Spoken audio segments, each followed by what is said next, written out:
Okay, today we're going to be talking about classification of matter, and we're going to start out with just a great definition for matter. A lot of times people say it's just anything in the universe, and that's a great elementary definition for matter, but we're looking for something that's a little bit more high school to college level. So it's anything that has mass and takes up space. Now when we talk about space, we're specifically talking about volume. So if it has mass and it has volume, okay, we're gonna consider that matter, which is basically everything in the entire universe. And then we're gonna talk about the units when we're talking about matter. If it's an element, we're talking about using the unit atom. So if we were talking about maybe something like carbon is an element, and if we had 5 of them, we would say we have 5 atoms of carbon. We would not say we have 5 molecules of carbon, because the word molecule is a unit for compounds. Now, typically in the beginning of the year, my students only know a few different types of compounds. Obviously, they probably know what water is. Sometimes they know what sodium chloride is. That's the salt that you put on your French fries. They might know carbon dioxide or carbon monoxide, maybe glucose, and maybe hydrogen peroxide. But if we're talking about 5 waters, we wouldn't say we have 5 atoms of water. That wouldn't make sense, okay? We're gonna use, we have 5 molecules of water, because water is a compound, and a compound is just a chemical that consists of multiple elements, but they're chemically bonded to each other.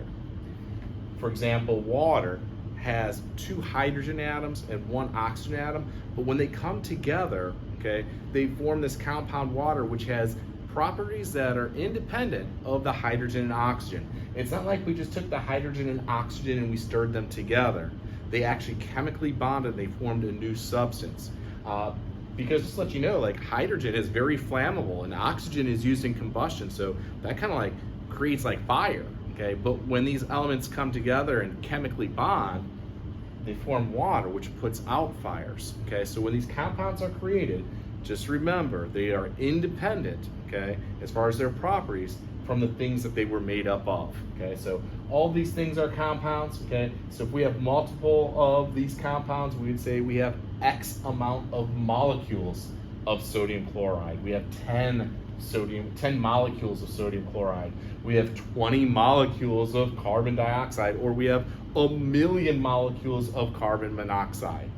But when we're talking about elements like carbon, or like lithium, okay, or like rubidium, we have 2 atoms of carbon, or 5 atoms of lithium, or 1,000,000 atoms of rubidium. Okay, so the unit atoms is specifically for the elements. Okay, and then the word molecule is the unit for compounds. Okay, and then we kind of have this gray area, which are diatomics. Okay, and the word diatomic simply means 2 atoms.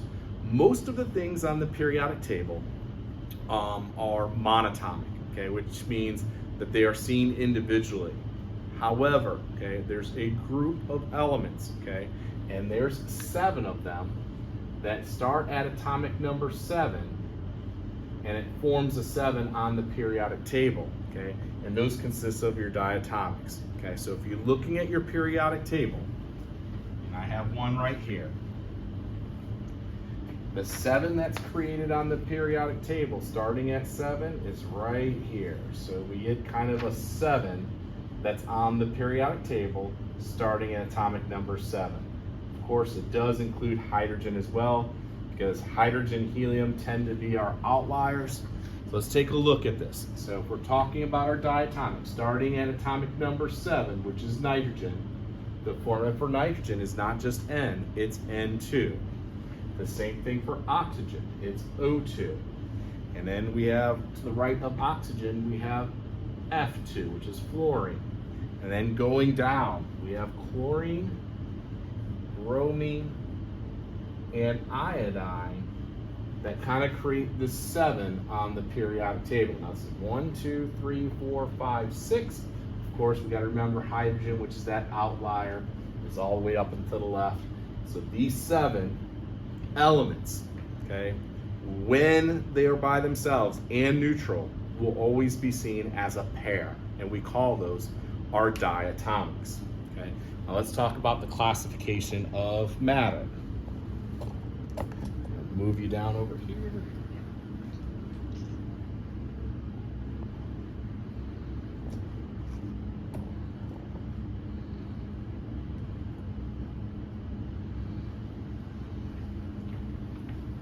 Two different ways that we can classify matter. Now, typically when you're in elementary school, they talk about solids, liquids, and gases. You talk about having this cross section of solids where everything's packed in very tightly. You have this liquid where the molecules slide past each other, and then we have these gas molecules that are really far apart from each other. Okay? And then you also talk about volume and shape in that K through 8 education piece. But we're going to go a little bit further, and we're going to talk about what we call IMFs, which are called intermolecular forces. Okay? Now, this calculator that I have right here is not a gas, it's not a liquid. You guys mostly can identify this as a solid. Okay? It has a defined shape, okay, that stays constant. No matter how I hold it, it has the same shape, okay, and it has the same volume, okay? It does not change. And that's because those molecules are packed in tightly, okay? But we're gonna come back and talk about, well, why are they packed in tightly? That's kind of the more advanced level. That's the high school / college level of talking about why are they like this, okay? But right now we're just going through a few of them, okay? Here we have a liquid, okay? And I think this water bottle has approximately 500 milliliters of space. Looks like it's about halfway through. So I'm gonna say that this has 250 milliliters, okay? If I turn it this way, it still has 250 milliliters, okay? So the volume is going to stay constant for liquids, okay? But the shape did change. Here, we kind of have this circular cross section. If I hold it up this way, kind of like a cylinder, okay? But if I turn it this way, then it's kind of like a half circle, okay? Or a half cylinder shape, okay? And that's because the atoms or the molecules, depending on if it's an element or compound, are able to slide past each other, okay? And gravity just basically takes them to, the lower potential energy, okay? So for liquids, we say it has a constant volume, okay? But the shape does change. Now for gases, you're gonna have to use your mind's eye a little bit here. Let's say I have a bottle of air freshener and I was just able to spray it up into the air, okay? Well, that cloud, okay, that it actually comes out as a mist, okay, and then it evaporates into a gas. That cloud of air freshener, it doesn't stay like put, okay? Those gas molecules will spread out in what we call diffusion, okay? It diffuses through the room, okay, and it's just spreading out. So the gases are constantly changing their volume, okay, to the size of the container in which they're held, and they're changing their shapes, okay, until they get to the size of their container, okay. Of course, we know that not many things are sealed. Like my classroom is not sealed. It opens up into the hallway, and the school is not sealed perfectly. We got HVAC running, so these gas molecules are constantly expanding and taking up more space and changing their shapes, okay.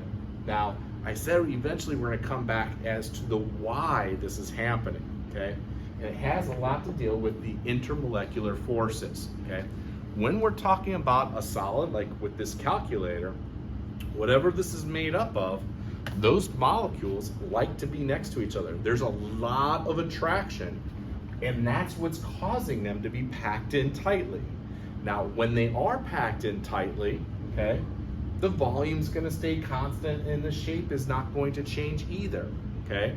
But it all has to do with the intermolecular forces. So we're gonna say that solids have a very high intermolecular force. The attraction from one molecule to the other is very great, and that's what's creating this solid shape, okay? Gases are on a completely opposite end of that spectrum, okay? Gases, they are not really attracted to each other at all. So I'm gonna say little to like zero, okay, or none.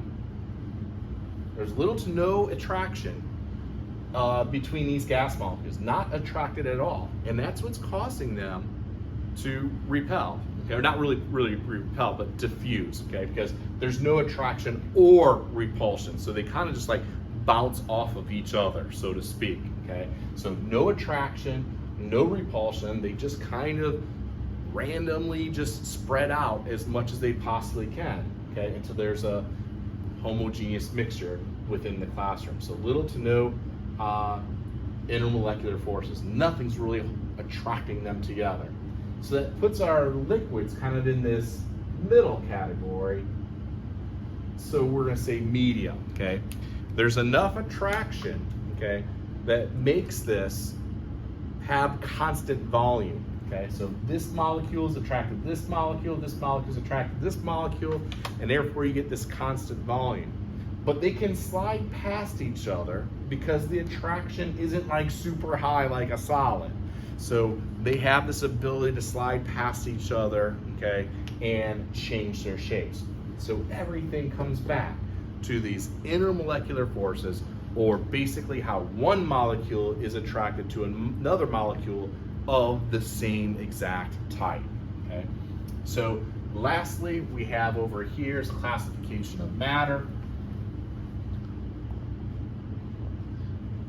So not exactly solid, liquids, and gases. It's kind of like a flow chart instead.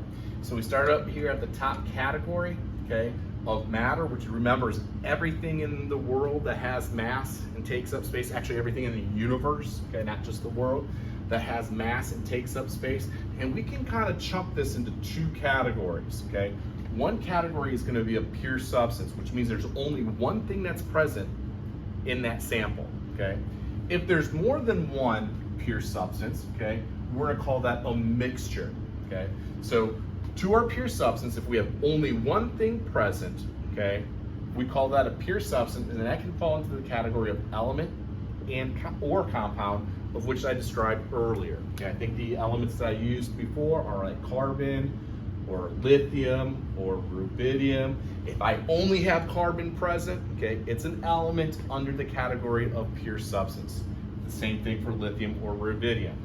Now, what confuses some people a little bit is our compounds. They think that there's more than one thing present here. But remember, when the hydrogen and oxygen come together and chemically bond, they're forming a new substance. So this H2O is a pure substance, even though there's more than one element present, okay? It's not a mixture. This is not hydrogen and oxygen stirred in a pot, okay?